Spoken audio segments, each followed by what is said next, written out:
Hello friends, good morning. आ जाइए, सभी लोग लाइव जुड़ जाइए। जितने भी लोग हैं सबको ग्रुप में इन्फॉर्म कर दीजिए, क्लास स्टार्ट हो चुकी है और डेली क्लास होती है मॉर्निंग 8 बजे। चलिए, आज जो है हम जीके की स्टडी करेंगे। जीके का क्वेश्चन देखेंगे, वो भी इम्पोर्टेंट। चलिए स्टार्ट करते हैं क्वेश्चन।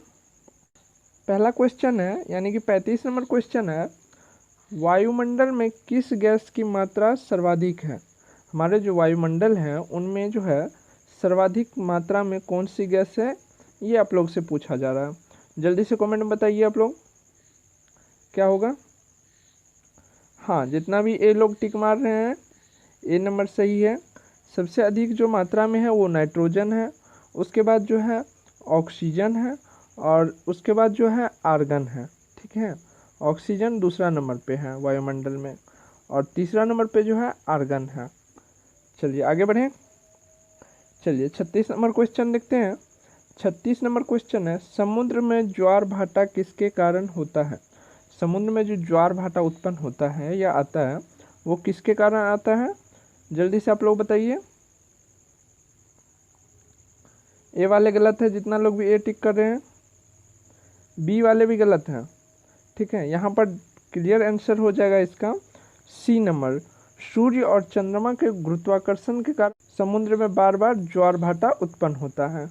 ठीक है, तो आपका 36 का आंसर हो गया सी। चलिए अगला प्रश्न देखते हैं। और आप लोग से एक शिकायत है, अगर आपको वीडियो अच्छी लगती है तो आप लाइक बटन को दबाइए, इससे हमें भी खुशी मिलती है कि हाँ सभी बच्चे को पसंद आ रही है। ठीक है, चलिए 37 नंबर क्वेश्चन देखते हैं। 37 नंबर क्वेश्चन है, सूर्य के नज़दीक कौन सा ग्रह है। बहुत ही इजी क्वेश्चन है, जल्दी से बताइए आप लोग। सूर्य के नज़दीक जो है सबसे नज़दीक कौन सी ग्रह है।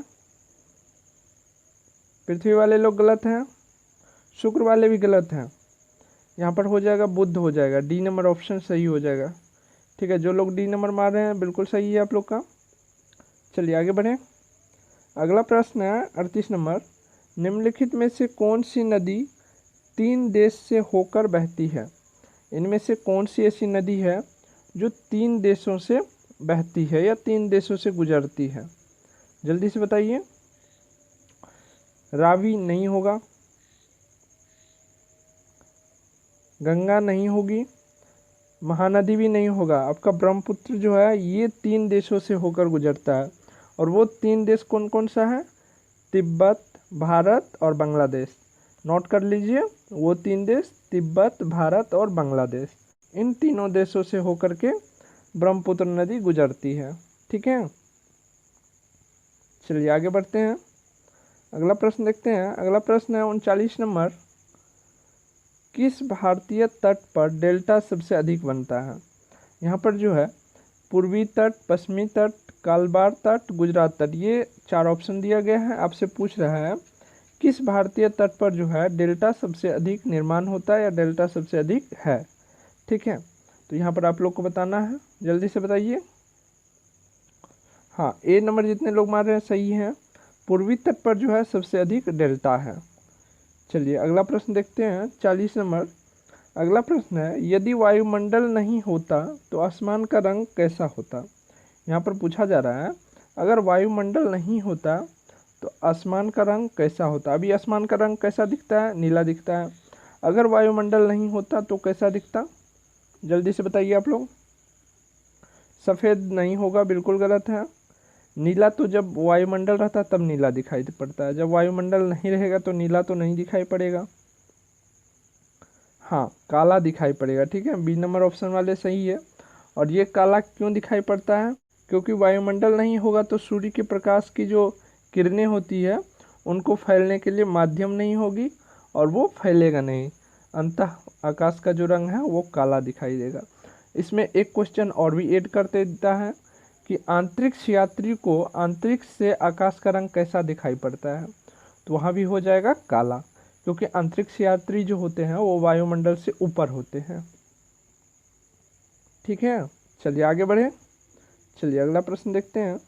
आप लोग बताइए, समझ में आ रही है सारी बातें, अच्छा लग रहा है। चलिए अगला प्रश्न देखते हैं। अगला प्रश्न है, उत्तर भारत की नदियों में बाढ़ क्यों आती है। उत्तर भारत की नदियाँ जो हैं उनमें बाढ़ क्यों आती है, ये आपसे पूछा जा रहा है। जल्दी से बताइए कौन सा ऑप्शन होगा। बड़ी बड़ी नदियाँ होने के कारण बाढ़ आती है क्या? कभी नहीं, बड़ी बड़ी नदियाँ होगी तो बाढ़ क्यों आएगा, सारा पानी नदी से होकर गुजर जाएगा।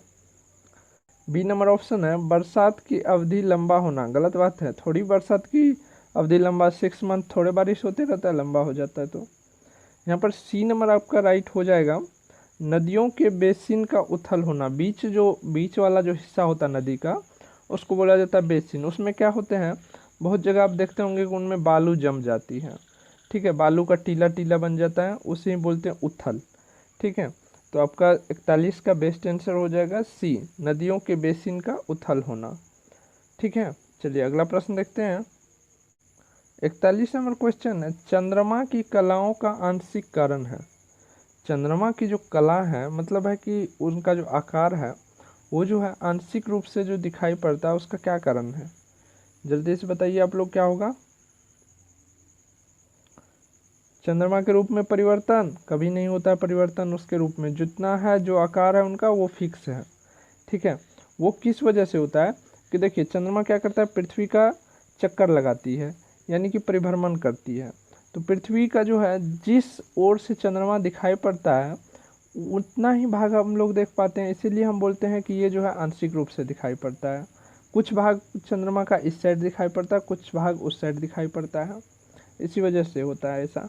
तो क्या हो जाएगा, बी नंबर ऑप्शन हो जाएगा, चंद्रमा द्वारा पृथ्वी का परिभ्रमण। ठीक है, आगे बढ़ें।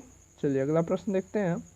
अगला प्रश्न है, पृथ्वी के वातावरण में सर्वाधिक प्रतिशत नाइट्रोजन 78% है। ठीक है, यहाँ पर जो है नाइट्रोजन 78% है। इसके पश्चात निम्नलिखित में से गैस में से किसका प्रतिशत अत्यधिक है? यहाँ पर पूछा जा रहा है कि वायुमंडल में सबसे अधिक नाइट्रोजन की प्रतिशत है, यानी कि मात्रा है, और वो कितना है, 78% है। तो इसके बाद जो है वो कौन सी गैस है, यहाँ पर ये पूछा जा रहा है। तो आप लोग को फर्स्ट क्वेश्चन में ही बताए थे, सर्वाधिक मात्रा नाइट्रोजन की है, उसके बाद जो है ऑक्सीजन की है, और उसके बाद आर्गन का है। तो ऑक्सीजन का अगर यहाँ पर परसेंटेज पूछा जाए तो ऑक्सीजन का परसेंटेज जो है वो कितना हो जाए, 21% हो जाएगा। कितना परसेंट, 21%। और आर्गन की परसेंटेज की बात करें तो आर्गन का परसेंटेज कितना हो जाएगा, 0.93%, 0.93%। ठीक है, और इसके बाद होता है कार्बन डाइऑक्साइड जिसका परसेंटेज है 0.03%। ठीक, चलिए आगे बढ़ें। अगला प्रश्न है, निम्नलिखित में से कौन सा जीवाश्म ईंधन नहीं है? यहाँ पर 44 नंबर क्वेश्चन है, इन चारों में से पूछा जा रहा है आपसे कि कौन सा जीवाश्म ईंधन नहीं है। जीवाश्म ईंधन किसे बोलते हैं? देखिए मृत गलित जीव जंतु जो होते हैं, बहुत हजारों वर्ष के बाद जो होता है अत्यधिक ताप और अत्यधिक दाब के कारण जो है वो पेट्रोलियम पदार्थ या जीवाश्म ईंधन में बदल जाता है। लेकिन आपका कास्ट कोयला जो है ये अवसादी चट्टान से निकलते हैं और ये नंबर 1 कोयला होता है। तो ये जो है जीवाश्म ईंधन नहीं है। तो आपके 44 के आंसर हो जाएंगे ए। चलिए अगला प्रश्न देखते हैं। अगला प्रश्न है, मानचित्र पर आइसोबार रेखाएं उन बिंदु को मिलाकर खींची जाती है जहां, यहाँ पर जो है पूछा जा रहा है कि आइसोबार रेखा जो है किन किन बिंदुओं को मिलाकर के खींची जाती है, ये आपसे पूछा जा रहा है। पहला ऑप्शन है वायुमंडलीय दाब बराबर होता है, उन दोनों बिंदुओं के बीच में खींचा जाता है। या तापमान बराबर होता है, उन दोनों बिंदुओं के बीच में खींचा जाता है। या वर्षा बराबर होती है, उन बिंदुओं के बीच में खींचा जाता है। या उपयुक्त में से कोई नहीं। तो इनका आपको बताना है कि कौन सा सही ऑप्शन है, जल्दी से बताइए। बी सी नंबर जो है ये जो है गलत हो जाएगा। ठीक है, यहाँ पर ए नंबर सही हो जाएगा। और आइसोबार रेखा किसे बोलते हैं? देखिए आइसोबार रेखा का नाम जो है वो समदाब रेखा भी उसको बोला जाता है। क्या बोला जाता है? समदाब, यानी कि बराबर दाब। 2 पॉइंट अगर लीजिए तो दोनों पॉइंट, दो जगह का अगर जो दाब होता है वो बराबर है तो क्या बोलेंगे? सम मतलब बराबर होता है, बराबर दाब, तो उसे समदाब रेखा भी बोले जाते हैं और उसी का एक नाम आइसोबार रेखा भी है। तो यहाँ पर ए नंबर ऑप्शन सही हो जाएगा। वायुमंडलीय दाब बराबर होते हैं जिन दोनों बिंदुओं के बीच, उन बिंदुओं के बीच जो है आइसोबार रेखा खींची जाती है। तो 45 का आंसर हो गया ए। समझ आ रही है सभी लोग को? यस करके बताइए कमेंट में। ठीक है, चलिए आगे बढ़ते हैं। अगला प्रश्न है 30 डिग्री और 40 डिग्री दक्षिण अक्षांशों के बीच स्थित अस्थायी पवन की पट्टी का नाम दिया जाता है। यहाँ पर अक्षांशों के बीच जो स्थित पवन पट्टी है उनका क्या नाम दिया जाता है, जल्दी से बताइए क्या होगा। चलिए HW में देते हैं आप लोग को। ठीक है, क्वेश्चन थोड़ा है, आप लोग पढ़िएगा अच्छा से तब मिलेगा। चलिए आगे बढ़ते हैं। देखिए अगला प्रश्न है पृथ्वी के तापमान में क्रमिक वृद्धि किस कारण से हो रही है। क्रमिक वृद्धि मतलब सालों साल जो तापमान है वो वृद्धि होती जा रही है, तापमान बढ़ती जा रही है, इसका वजह क्या है ये आपसे पूछा जा रहा है, उसी को क्रमिक वृद्धि बोलते हैं। क्रमिक वृद्धि होने का कारण क्या है। वायुमंडल में ऑक्सीजन वृद्धि, कभी नहीं, गलत है ये। वायुमंडल में अगर ऑक्सीजन की वृद्धि होगी तो तापमान अपने आप ही संतुलन रहेगा और कम होते जाएगा।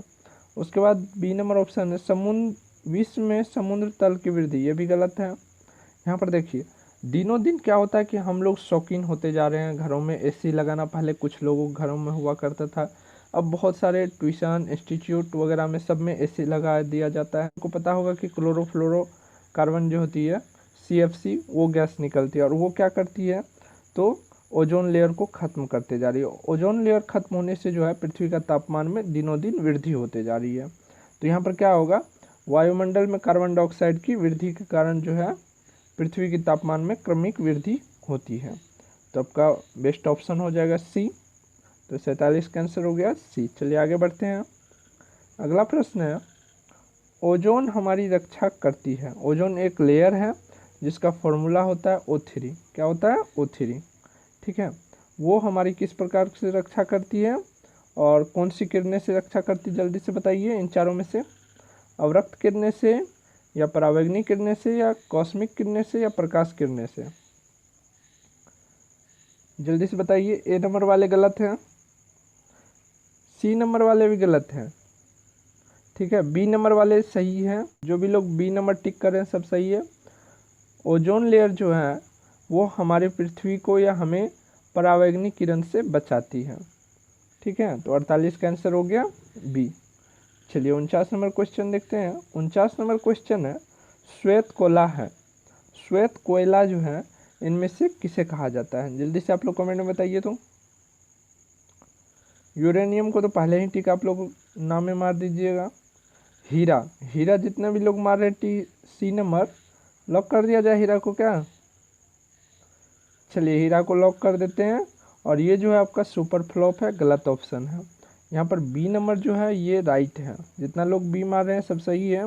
विद्युत को जो है श्वेत कोयला बोला जाता है। ठीक है, चलिए अगला प्रश्न देखते हैं। अगला प्रश्न है सूर्य की ऊर्जा का स्रोत है। सूर्य में जो अपार ऊर्जा है उसकी स्रोत क्या है। न्यूक्लियर विखंडन है या न्यूक्लियर संलयन है या हीलियम का ऑक्सीकरण या यूरेनियम का विखंडन, इन चारों में से कौन है ये आप बताइए, जल्दी से बताइए। चलिए ये HW में डाल देते हैं। ठीक है, ये नहीं समझिएगा कि हम सबको गलत कर दिए कि कोई भी ऑप्शन नहीं होगा। ठीक है, वो हम वैसे ही किए ताकि आप लोग को कन्फ्यूजन पैदा हो और आप लोग राइट आंसर को चूज करें। तो 50 का आंसर क्या होगा, जल्दी से बताइए। तो फ्रेंड्स आज की क्लास को हम यही समाप्त करते हैं। आप लोग जो है जितना होमवर्क है सारे का आंसर कीजिएगा कमेंट में और वीडियो को ज़रूर लाइक कीजिएगा। और जितने भी नया लोग जुड़ रहे हैं सारे लोग चैनल को सब्सक्राइब करते जाइए ताकि आप लोग को वीडियो टाइम पे सुबह 8 बजे मिल सके। और जितने भी मेरे स्टूडेंट हैं वो एक दूसरे को शेयर करें कि क्लास यहाँ पर 8 बजे होती है। ठीक है, तो आज के लिए बस इतना ही, मिलते हैं नेक्स्ट डे।